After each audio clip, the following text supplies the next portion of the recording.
ضلع کرم میں یہ خون کی ہولی کھیلی گئی، جہاں پر پارا چنار سے پشاور جانے والے قافلے میں شامل مسافر گاڑیوں پر مسلح افراد کی جانب سے حملہ کر دیا گیا۔ ہمارے ساتھ موجود ہیں فرزانہ علی، ان سے مزید ڈیٹیلز جانتے ہیں۔ فرزانہ، حالات پہلے ہی کشیدہ ہیں کرم میں، اور اس سے پہلے بھی بارہا یہ کہا گیا ہے کہ پشاور کے حالات کنٹرول میں نہیں ہیں اور اب اس طرح کے واقعات پے در پے ہو رہے ہیں،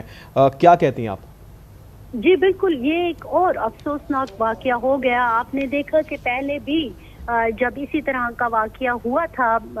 ایگزیکٹلی میں اگر ڈیٹ مس نہیں کر رہی ہوں تو شاید 12 اکتوبر تھا، اس میں بھی پھر اس کے بعد آپ نے دیکھا کہ تمام راستے اپر کرم کے بند کر دیے گئے تھے۔ وہ بھی ایک کنوائے پر حملہ تھا، مسافر گاڑیاں تھیں اس میں اور لوگ جو ہے اس وقت جاں بحق ہوئے تھے، اور آج پھر ہم دیکھ رہے ہیں اگرچہ ہمارے پاس فگر جو ہے وہ کافی زیادہ آ رہا ہے، لیکن ظاہر ہے ہم کوشش کر رہے ہیں کہ جو ہمیں سرکاری ذرائع سے خبر مل رہی ہے کیجویلٹیز کی، ہم اپنے ناظرین تک وہی پہنچائیں، لیکن جو لوکل ہمارے ذرائع ہیں وہ اس کی تعداد 20 سے زیادہ بتا رہے ہیں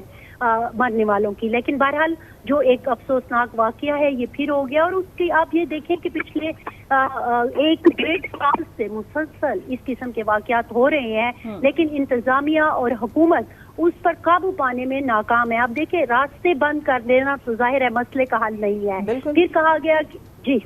اچھا فرزانہ، جس طریقے سے آپ بات کر رہی ہیں، پارا چنار کو ہم ہمیشہ دیکھتے رہے ہیں، اس طرح کے واقعات سامنے آتے ہیں تو ایک حساس ترین علاقہ سمجھا جاتا ہے، اور یہ بھی بتایا جا رہا ہے کہ مسافر گاڑیاں ایسے ہی نہیں جا رہی تھیں، یہاں پر ایف سی کی سیکیورٹی بھی ان کے ساتھ موجود تھی اور پولیس کی گاڑیاں بھی ان کے ساتھ موجود تھیں۔ اس کے باوجود اتنا انتہائی اندھوناک واقعہ کہ آدھے گھنٹے تک مسافر گاڑیوں پر معصوم لوگوں پر فائرنگ کی جاتی رہی۔ جی بالکل، یہی تو اس حکومت پر، ادھر کی انتظامیہ پر، سیکیورٹی اداروں پر میرا خیال میں ایک بہت بڑا سوالیہ نشان ہے کہ پچھلے 1 مہینے تک، یعنی کہ آپ دیکھیں کہ 38-39 دن ہو گئے راستے کو بند رکھا گیا، اور کہا جاتا رہا کہ کمیشن بھی بنا ہے، جرگے بھی ہو رہے ہیں اور انتظامیہ کوشش کر رہی ہے کہ سچویشن پر قابو پا لے، لیکن اس کے باوجود پھر جب کنوائی چلایا گیا تو اس میں یہ واقعہ ہو جاتا ہے۔ تو اس کا مطلب ہے کہ نہ تو جرگہ کامیاب ہوا، نہ ہی انتظامیہ کامیاب ہوئی ہے، اور نہ ہی حکومت کامیاب ہوئی ہے۔ صرف پارا چنار کا مسئلہ نہیں ہے، آپ دیکھیں نا، پارا چنار میں تو انہوں نے چیز کو ایک فکس کیا ہوا ہے کہ جناب چونکہ یہ ایک لینڈ ڈسپیوٹ ہے اور اس طرح کے مسائل ہیں، حالانکہ ایسا نہیں ہے۔ اگر کوئی پارا چنار کی یا کرم کی ہسٹری جانتا ہے تو اس کو پتا ہے کہ یہ دہائیوں سے یہ مسئلے ہو رہے ہیں، لیکن ریاست نے کبھی بھی اس کو ایڈریس کرنے کی کوشش نہیں کی، اور پھر کرم میں، خصوصاً اپر کرم میں، اور پھر آپ بستی کرم سے دیکھیں، جو باہر سے در اندازی ہوتی ہے، جس طرح سے ہوتی ہے، اس سے معاملہ اور بھی بگڑ جاتا ہے۔ ظاہر ہے لوگوں کو، جو لوگ آپس میں لڑ رہے ہیں، ان کو اگر باہر سے سپورٹ ملے گی تو ظاہر ہے چیزیں اور بھی خراب ہوں گی، اور یہی سچویشن کرم میں مسلسل ہو رہی ہے۔ لیکن نہ تو حکومت کو فرصت ہے اس کی طرف توجہ دینے کی، یا شاید ان کی بس کی بات نہیں ہے۔ اب آپ دیکھیں کہ ہر روز ڈپٹی کمشنر کا، ہم کرم کو پچھلے 39 ڈیز سے چلا رہے ہیں کہ مین پارا چنار روڈ جو ہے وہ بند ہے۔ اس کے بعد اور آخر میں ہمارا جو ایک ٹکٹ چلتا تھا وہ یہی ہوتا تھا، ظاہر ہے ہم ڈی پی او سے بھی بات کرتے تھے، ڈپٹی کمشنر سے بھی بات کرتے تھے، تو ایک ہی جملہ کہہ دیا جاتا تھا ہر روز کہ جی جرگہ بات کر رہا ہے، حالات کو کنٹرول کرنے کی کوشش کر رہے ہیں، مین روڈ نہیں کھول سکتے تو الٹرنیٹ ہم نے کھول دیے ہیں اور اس کے اوپر قافلے چل رہے ہیں۔ لیکن اب یہ دیکھیے کہ وہ کتنا خطرناک روڈ تھا، پھر اب آپ کو اس کا